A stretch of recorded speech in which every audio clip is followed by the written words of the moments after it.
পশ্চিমবঙ্গের মানুষ তো বটেই, ভারতবর্ষে যেখানে বাঙালিরা আছেন, বসবাস করছে, তাদের সকলের অধীর আগ্রহ ছিল যে আজকে নরেন্দ্র মোদী পশ্চিমবঙ্গে এসে এই যে সারা দেশে বাঙালি খেদাও, বাংলা ভাষীদের খেদাও একটা কাজ, একটা অপকর্ম শুরু করেছে বিজেপির পরিচালিত ডবল ইঞ্জিনের সরকারগুলো, সেই বিষয়ে প্রধানমন্ত্রীজি কি বলেন, কিভাবে আলোকপাত করেন।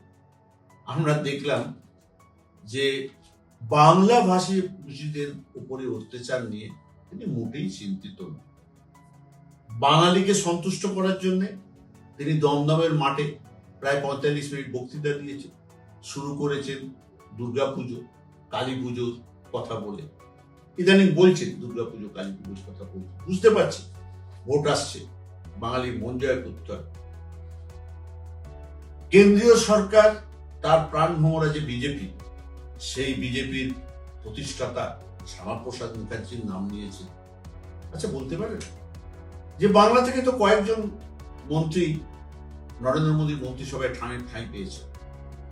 আজ পর্যন্ত নরেন্দ্র মোদীজি কিন্তু কোনো বাঙালিকে ক্যাবিনেট মন্ত্রী করেননি দিল্লি। কেন? তার যদি দলের জন্ম হয়ে থাকে এই পশ্চিমবঙ্গের মাটি থেকে, শ্যামাপ্রসাদ মুখার্জির আদর্শে তারা যদি অনুপ্রাণিত হন, পশ্চিমবঙ্গ থেকে কিন্তু আজ পর্যন্ত কোনো ক্যাবিনেট মন্ত্রীকে নরেন্দ্র মোদী তার মন্ত্রিসভায় নেন। এতে গেল একটা কথা।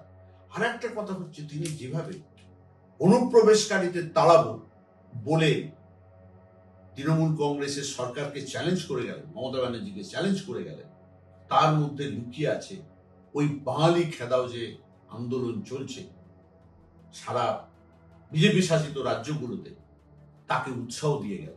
কারণ তিনি একবারও বললেন না যে বাংলায় কথা বলা মানে সেটা কোনো অন্যায় নয়।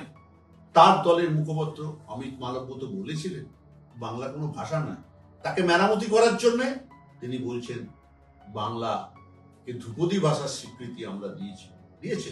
কিন্তু আজকে যে অন্যায় অত্যাচার বাঙালিদের উপর, বাংলা ভাষাভাষীদের উপরে হচ্ছে, আপনি একটাও শব্দ ব্যবহার করলেন না। আমরা সকলে আশা করেছিলাম তিনি বলবেন যে হ্যাঁ, আমরা সকলে চাই যারা ভারতীয় নাগরিক নয়, যারা অবৈধ অনুপ্রবেশকারী, তাদের ভোটার তালিকা থেকে নাম বাদ দেওয়া হোক, তাদের দেশে থাকারও কোনো অধিকার নেই। কিন্তু শুধুমাত্র বাংলায় কথা বলা এইটা হবে অপরাধ? এমনকি তাদের উপরে নারকীয় অত্যাচার হচ্ছে, মৃত্যুর মুখে ঠেলে দেওয়া হচ্ছে তাদের। এইটা কি করে একটা যুক্তরাষ্ট্রীয় কাঠামোয় এটা সম্ভব? আমরা এই অত্যাচারের একটা জবাব আমরা প্রধানমন্ত্রীর কাছ থেকে আশা করতেই পারি। কিন্তু তিনি আশাহত করেছেন বাংলা ভাষাভাষীদের, এবং তিনি বারবার যে অনুপ্রবেশকারীদের কথা বলেছেন তাদেরকে সরাতে হবে, তাড়াতে হবে, নিশ্চয়ই। কিন্তু এই ভোটের সময় যেটা বিহারে করেছে, 65 লক্ষ মানুষের নাম ভোটার তালিকা থেকে বাদ দিয়ে দিয়েছে। সেই রকম কোন চক্রান্ত পশ্চিমবঙ্গে তারা কি করছেন? করলে মুখ্যমন্ত্রী মমতা বন্দ্যোপাধ্যায়, তৃণমূল কংগ্রেসের সাধারণ সম্পাদক অভিষেক বন্দ্যোপাধ্যায় কিন্তু পাল্টা চ্যালেঞ্জ আগাম জানিয়ে রেখেছে যে তারা ছাড়বেন না, দরকার হলে দিল্লিতে গিয়ে নির্বাচন কমিশনের অফিস দখল করবে।